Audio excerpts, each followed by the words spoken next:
নমস্কার বন্ধুরা, কেমন আছো সবাই? আশা করবো সবাই ভালো আছো। কখনো ঠান্ডা পড়ছে, কখনো গরম পড়ছে, ওয়েদার তো একদমই ভালো নয়। দাদাভাই বাজার থেকে আজকে পাবদা মাছ নিয়ে এসে, আর পাবদা মাছ ভাজতে গেলে কিন্তু প্রচণ্ড পরিমাণে তেল ছিটকায়। কিভাবে ভাজলে তেল ছিটকাবে না সেটাই তোমাদের সাথে আজকে শেয়ার করব। আর সেই টিপস সহ আজকে আমি সর্ষে পোস্ত কাঁচা লঙ্কা বাটা দিয়ে রান্নাটা করছি। তোমরা কিন্তু ভিডিও দেখতে একদমই মিস করো না, ভিডিওটা দেখতে থাকো। এখানে আমি পাবদা মাছ নিয়ে নিয়েছি, আর পাবদা মাছের সাইজগুলি কিন্তু ছোট ছোট রয়েছে। দিয়ে দিলাম লবণ, দিয়ে দিচ্ছি হলুদ, সামান্য সর্ষের তেল, সব কিছু একসাথে পাবদা মাছ খুব ভালোভাবে মাখিয়ে নিচ্ছি। এখানে কড়াই বসিয়ে কড়াই গরম করে নিয়ে সর্ষের তেল দিয়ে দিলাম। তেল কিন্তু খুব ভালোভাবে গরম করে নিয়েছি, মাছগুলিকে ভেজে নেব।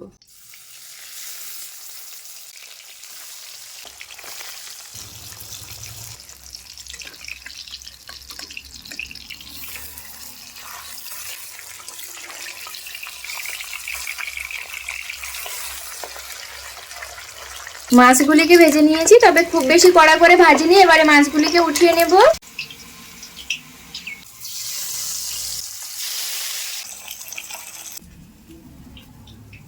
মাছ কিন্তু ভেজে উঠিয়ে নিয়েছি।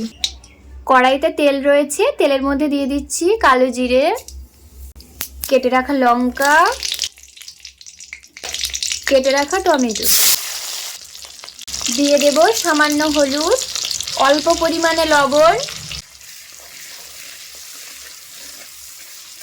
মশলা কিন্তু খুব সুন্দরভাবে কষে নিয়েছি, মশলা থেকে তেল ছেড়ে এসেছে। ভেজে রাখা পাবদা মাছগুলিকে দিয়ে দেব।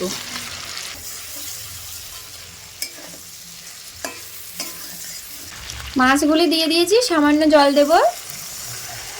অল্প পরিমাণে জল দিয়ে দিয়েছি। গ্যাসের ফ্লেমটা কমিয়ে রেখে 1 মিনিট খুব ভালোভাবে ফুটিয়ে নিচ্ছি। গ্যাসের ফ্লেমটা কমে রেখে খুব ভালোভাবে কিন্তু ফুটিয়ে নিয়েছি। এবারে আমি সর্ষে, পোস্ত আর কাঁচা লঙ্কা বেটে ছেঁকে রেখেছিলাম দিয়ে দিচ্ছি।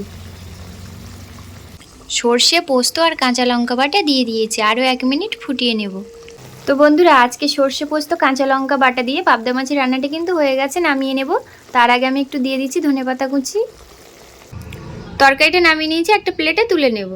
তো বন্ধুরা, তরকারিটা একটা প্লেটের মধ্যে তুলে নিচ্ছি। দেখো কত সুন্দর লাগছে না দেখতে, খেতেও কিন্তু অসাধারণ স্বাদ হচ্ছে। তোমরা বাড়িতে বানাও, তবেই বুঝতে পারবে তরকারিটা কেমন খেতে হয়। সর্ষে, পোস্ত আর কাঁচা লঙ্কা বাটা দিয়ে এমন পাবদা মাছ যদি হয়, আর সাথে যদি গরম ভাত থাকে, তো চলো এবারে টেস্ট করে দেখা যাক তরকারিটা কেমন হয়েছে। তোমাদের দাদাভাইকে টেস্ট করিয়ে বলবো কেমন হয়েছে তরকারিটা। আমি খাচ্ছিলাম, তো ও দোকান থেকে চলে এসছে, ওর হাতে নোংরা রয়েছে প্রচুর। চলো কেমন হয়েছে টেস্ট করে বলবে। আর ওই যে দেখো বন্ধুরা, আমার ছেলে বসে আছে, ওই যে বসে বসে একা একা খেলছে। আর এই যে তোমাদের দাদা ভাই চলে এসছে। তো তুমি খেয়ে বলো তো কেমন হয়েছে। হাতে কালিয়ে দেখো, হাতটা দেখো কি অবস্থা। পাবদা মাছ, হ্যাঁ, সর্ষে পোস্ত কাঁচা লঙ্কা বাটা দিয়ে এত সুন্দর লাগে খেতে। এটা যা হয়েছে না, দারুণ ফাটাফাটি। আর এরকম রান্না বাড়িতে করতে একদমই ভুলবে না। তো আজকে ভিডিওটা এখানে শেষ করছি। তোমরা সে ভালো থেকো, সুস্থ থেকো। দেখা হচ্ছে পরের ভিডিও। টাটা।